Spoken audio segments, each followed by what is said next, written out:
Okay, let's jump right into this explainer and completely challenge what we think we know about fame and power. Because, when you hear the word celebrity, your mind probably jumps instantly to red carpets, flashing cameras, and going viral. But what if the real power players aren't standing in the spotlight at all? What if they're operating quietly behind the scenes? Today, we are unpacking a framework that totally reframes how we view influence, responsibility, and trust in our modern world. Consider this idea for a second. Whenever an electorate bestows political power, they grant the empowered permission to protect them. That instantly flips the traditional dynamic of power entirely on its head, right? We are just so used to thinking of political power as a tool of domination, or maybe as a trophy won by whoever shouts the loudest. But this frames it as a sacred permission. It's not about ruling. It is an active, solemn agreement to protect. It literally turns the concept of authority into an active service.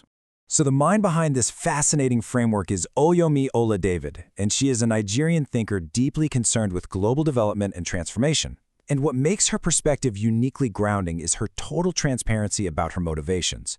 She explicitly states that her drive to generate solutions and influence policy stems directly from her worldview. She describes her father God as the one who owns and rules the universe, acting as the, quote, wheel within my wheels. It's this deeply rooted spiritual and humanistic foundation that she uses to diagnose exactly how we assign value to human roles. Now, the crucial point here is defining what she actually means by an authentic trustee. It's an individual who is granted permission and power by others to protect, support, navigate, or guide them. So she is deliberately shifting our focus away from people who simply demand attention. Instead, she asks us to look at those who are quietly and perhaps invisibly entrusted with our well-being. A trustee doesn't just take power, power is yielded to them for a very specific, protective purpose. And this creates a really sharp contrast. On one side, we have society's current obsession with traditional celebrity, the kind built on flashy fame, viral moments, and personal wealth accumulation. But on the exact opposite side is the authentic celebrity trustee. These are our careful guardians and social protectors. The difference boils down to intention versus attention. One seeks to be seen, while the other seeks to serve based on a trust that has been willingly granted to them. She is essentially arguing that as a society, we are celebrating the wrong people entirely. What's really wild is how she applies this exact same trustee concept to economics. She writes that whenever the poor save for the rich, they grant moguls wealth to support their economies. This is a massively different way to look at wealth generation. Instead of viewing corporate moguls as these self-made titans who conquered the market all on their own, she frames their wealth as a permission granted by the foundational layers of the economy. The economic base is essentially trusting the wealthy to use those resources to support and sustain the broader economic ecosystem. It's a huge responsibility.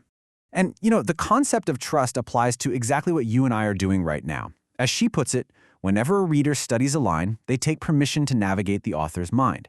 By engaging with this explainer, you are actively acting as a trustee, navigating her thoughts and her worldview. The exchange of ideas isn't just passive consumption, it's this intimate, intellectual permission slip that she has handed directly to us. This then builds into an even more physical, intimate human connection. She points out that whenever the blind chooses a guide, they endow the trustees with their ants. Just think about the immense vulnerability required in that action. Trusting someone for physical guidance is perhaps the ultimate act of endowing them with your own destiny. It perfectly encapsulates her core message here. True power is actually the heavy burden of being trusted with someone else's safety and outcome. Now, when speaking about family, the dynamic shifts yet again. She writes that whenever a human baby greets the planet, it grants its guardians permission to parent it. We so often frame the birth of a child around the parents, right? Their choices, their burdens, their legacy. But she completely reverses it. She frames it as a planet-welcoming event where the child itself is the one granting the adults the permission to lead, guide, and protect. It elevates the act of parenting from just a biological default to a profoundly granted trusteeship. But listen, with that immense trust comes some absolutely catastrophic stakes if it's broken. She warns, whenever parents fail to prioritize wholesome education, they create a legacy of chaos in human societies. This is where the ripple effect of failing as a trustee becomes a full-blown societal crisis. It's no longer just a personal failure, it is a total betrayal of the permission that child granted them upon greeting the planet. When our fundamental trustees fail in their foundational duties, the resulting chaos echoes through the entirety of human society. To resolve this tension, she enthusiastically outlines the positive attributes of what she considers the real celebrities. These are the social protectors, faithful trustees, careful guardians, and thoughtful readers, alongside repentant listeners, the industriously wealthy, luminary guides, and true and living legacies.